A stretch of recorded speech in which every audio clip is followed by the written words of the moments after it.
Ever wondered how the Kingdom of Hanover came to be, and its significant role in German history? Let's take a journey back to the year 1814, a time when the world was just emerging from the era dominated by Napoleon Bonaparte. One of the most significant outcomes of this period was the establishment of the Kingdom of Hanover. The Kingdom of Hanover came into existence when George III, a member of the House of Hanover, was restored to his Hanoverian territories. This marked a turning point in history, as George III ascended to the throne and united the Kingdom of Hanover with Great Britain. This personal union was a testament to the influence and reach of the House of Hanover, which had its roots in Germany, but extended its rule all the way to the British Isles. Just a year later, in 1815, the Kingdom of Hanover joined the German Confederation, a union of German-speaking states that was formed in the aftermath of Napoleon's downfall. This was a strategic move that further strengthened the position of the Kingdom of Hanover, not just within the German-speaking world, but across the whole of Europe. The House of Hanover continued to rule the kingdom in personal union with Great Britain until 1837.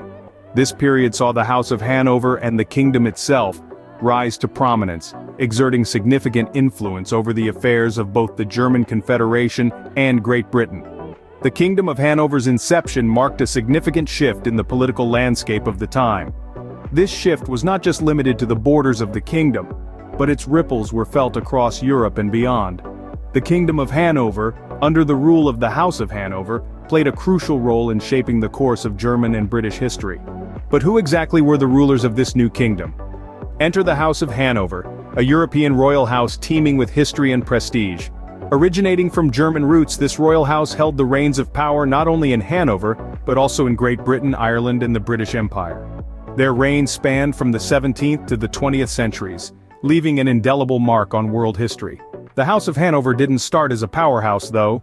It was initially a branch of the House of Welf, sprouting in the year 1635. But the real turning point came when Hanover was elevated to the status of an electorate in 1692. This prestige propelled the House of Hanover into the limelight, setting the stage for the remarkable reign that was to follow. George I, a great-grandson of King James VI and I, was the first Hanoverian monarch to ascend the throne of Great Britain and Ireland. This happened in the year 1714, marking the beginning of a royal lineage that would provide 6 British monarchs. These monarchs, while ruling Britain, also served as electors and dukes of Brunswick-Lüneburg. Their dual roles exemplified their influence and power, both within and beyond the borders of Hanover. However, all good things must come to an end. The Kingdom of Hanover's reign ended abruptly in 1866, when it was annexed by Prussia. The last reigning members of the House of Hanover lost the Duchy of Brunswick in 1918, marking the end of an era. Today, the current head of the House of Hanover is Ernst August, Prince of Hanover. His lineage serves as a reminder of the legacy and influence of the House of Hanover. The House of Hanover's rule would shape the kingdom for decades to come. Their reign, filled with power and prestige, left an indelible mark on the kingdom, the echoes of which can still be heard today. What happened when Queen Victoria ascended to the British throne? The year was 1837, and the impact was monumental, particularly for the Kingdom of Hanover. This moment marked the end of a long-standing personal union between Hanover and Great Britain. For more than a century, these two powers were intertwined through the House of Hanover.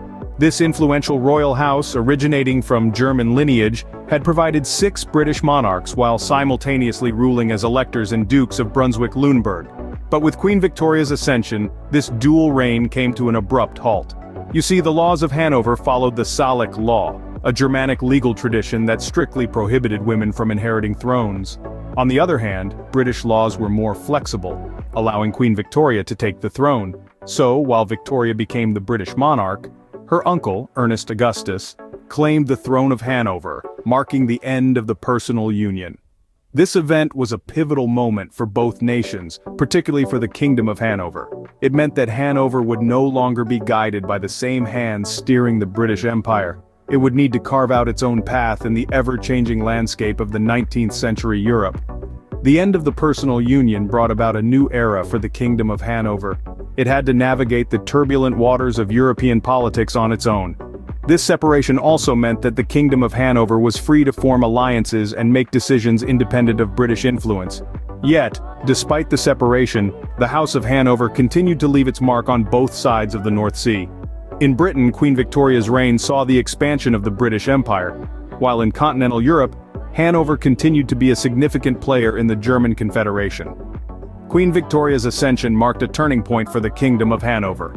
It was a moment of both challenge and opportunity, a time when Hanover had to redefine its identity and place within the broader European context. It was a moment that would shape the course of Hanover's history for years to come. But what led to the Kingdom of Hanover's annexation by Prussia? Well, the story begins in the mid-19th century, as political tensions were rising across Europe. The Kingdom of Hanover, once a beacon of royal influence, found itself in a precarious position. In the year 1866, during the Austro-Prussian War, the Kingdom of Hanover sided with Austria. This proved to be a strategic misstep. The Prussian forces, under the command of Otto von Bismarck, were victorious. As a result, Prussia swiftly moved to annex the Kingdom of Hanover. But annexation was not a simple process. Hanover, under the rule of King George V, resisted Prussian control. The king and his army fought valiantly against the Prussian forces, but ultimately, they were unable to prevent the inevitable. The Kingdom of Hanover was officially annexed by Prussia, marking the end of an era. Yet, this was not the end of Hanover's story. The once independent kingdom was transformed into the Prussian province of Hanover. The Hanoverian identity, though suppressed, was not extinguished. Instead, it was woven into the fabric of the new Prussian province, where it remained a distinct thread. Now let's fast forward to 1871. The German Empire is founded, and the Prussian province of Hanover becomes a part of this larger political entity. Hanover's integration into the German Empire is a testament to its enduring influence and the tenacity of its people. Despite the loss of their kingdom, they continued to shape the course of history.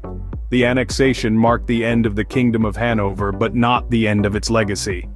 Indeed, the Kingdom of Hanover's influence can still be felt today, particularly in the region of Lower Saxony, where the spirit of Hanover lives on. So, what remains of the Kingdom of Hanover today, I hear you ask? Well, the story of Hanover didn't end in the late 19th century with the annexation by Prussia. In fact, it experienced a brief revival in the aftermath of the Second World War, in 1946.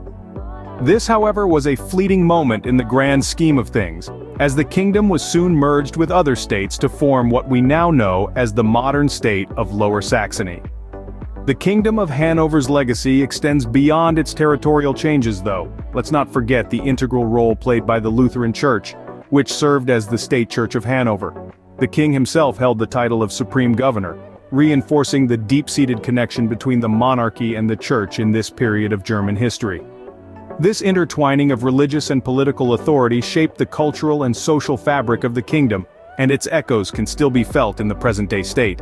The Lutheran Church remains a significant institution in Lower Saxony, continuing to influence the region's identity and traditions. Furthermore, the influence of the House of Hanover, which ruled the kingdom, has left an indelible mark on the region.